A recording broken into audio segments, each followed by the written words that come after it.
মুহাম্মাদুর রাসূলুল্লাহ সাল্লাল্লাহু আলাইহি ওয়াসাল্লাম জানায়া দিলেন, উম্মতেরা শোনো, আমি নবীজি জানায়া দিলাম, যতক্ষণ পর্যন্ত তোমরা তোমাদের মা বাবা, দাদা দাদি, নানা নানি, আত্মীয় স্বজন, ধন সম্পদ, এমনকি নিজের জীবন থেকেও আমি নবীজিকে ভালোবাসতে না পারবা, ততক্ষণ পর্যন্ত প্রকৃত ঈমানদার হতে পারবা না।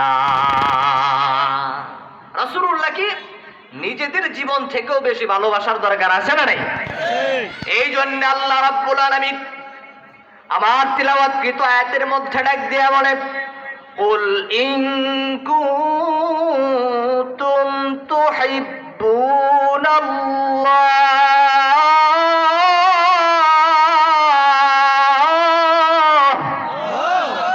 আল্লাহ রাব্বুল আলামিন আমার তিলাওয়াতকৃত আয়াতের মধ্যে ডাক দিয়ে বলে, বান্দারা তোমরা নামাজ পড়ো আমি আল্লাহকে পাওয়ার জন্য, আমি আল্লাহকে ভালোবাসি।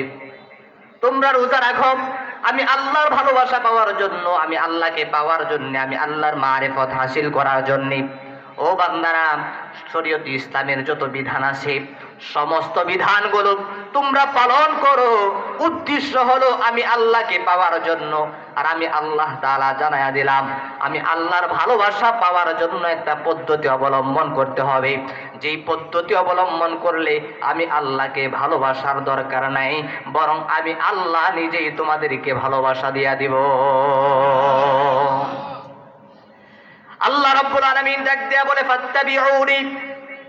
ও আমার বান্দারা শোনো, আমি আল্লাহ জানায়া দিলাম, এক নাম্বার পদ্ধতি হলো, দুনিয়াতে আমি একটা পয়গম্বর প্রেরণ করেছি, আল্লাহর হাবিব মুহাম্মাদুর রাসূলুল্লাহ সাল্লাল্লাহু আলাইহি ওয়াসাল্লামকে তোমরা যদি অনুসরণ করতে পারো, ইত্তেবা করতে পারো, ও বান্দারা আমি আল্লাহকে তোমরা কি ভালোবাসবা, বরং আমি আল্লাহ জানায়া দিলাম, ইউহিব্বুকুমুল্লাহ, আমি আল্লাহ নিজে থেকে তোমাদেরকে ভালোবাসা দিয়া দিব।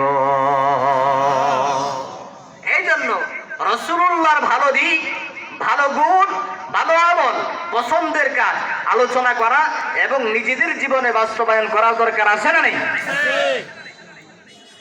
আল্লাহর হাবিব সাল্লাল্লাহু আলাইহি ওয়াসাল্লামের পছন্দের কিছু কাজ ছিল, পছন্দের কিছু আমল ছিল। রাসূলুল্লাহ যেটা খুব আমল করে দিলের মধ্যে প্রশান্তি লাভ করতেন, তার কলবের মধ্যে প্রশান্তি থাকত, তিনি আন্তরিকতার সাথে করতেন। এর মধ্যে অন্যতম হলো ছোট্ট একটি আমল, রাসূল সাল্লাল্লাহু আলাইহি ওয়াসাল্লাম সিওয়াক, মিসওয়াক করতে পছন্দ করতেন। সুবহানাল্লাহ। আমলটা ছোট, ফজিলত আছে না নাই? যদি আওয়াজ দেয়া বলেন আছে না নাই? কেমন? আল্লাহর হাবিব তার দৈনন্দিন জীবনে 5 ওয়াক্ত নামাজের আগে তিনি মিসওয়াক করতেন। তিনি ঘুমাতে যাওয়ার সময় মিসওয়াক করতেন, ঘুম থেকে জাগ্রত হইয়া আল্লাহর হাবিব মিসওয়াক করতেন। এমনকি আল্লাহর হাবিব যখন দুনিয়ার মায়া ত্যাগ করে চলে যাবেন, রাসূলুল্লাহর জীবনে শেষ মুহূর্তে এসে তার জীবনের শেষ যে আমলটি ছিল সেটা হলো মিসওয়াক। আপনাদের সুবহানাল্লাহ ক্যান্সার হয়েছে, একটু জোরে আওয়াজ দেয়া বলেন না সুবহানাল্লাহ।